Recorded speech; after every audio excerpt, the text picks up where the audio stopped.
You have to tie the hooks. You really do. When you're doing successful public speaking, the very first thing that you say and the very last thing that you say are incredibly important because they make the strong first impression and the very strong last impression. So you need to begin with a hook. A hook is something which is going to catch their interest. It's going to make them listen. So when you start a public speech, maybe you begin with a war story. You begin with a quotation. You begin with a provocation. You do not begin by dully saying your name, your company, your position. Who cares? That's not interesting. You begin with a hook, something to catch their interest.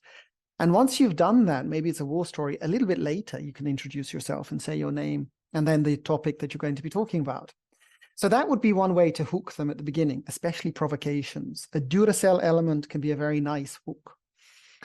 And then you say what you're going to say, you say it, and you say what you've said. But at the very end, it's incredibly smart if you can come back to that hook at the start and you conclude with that hook. So you started with a war story, you finish with a war story. You started with a quote, you have another quote related to it. You tie the hooks, you connect the very first thing that you said to the very last thing you said.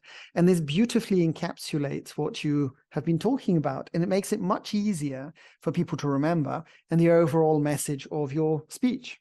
So tying the hooks is a wonderful thing to do for successful public speaking. Needless to say, very few lawyers actually do this. It's not rocket science. It just means that you need to be prepared.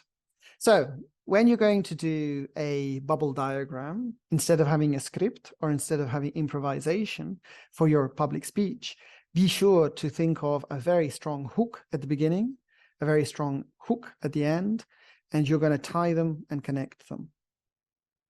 Thank you.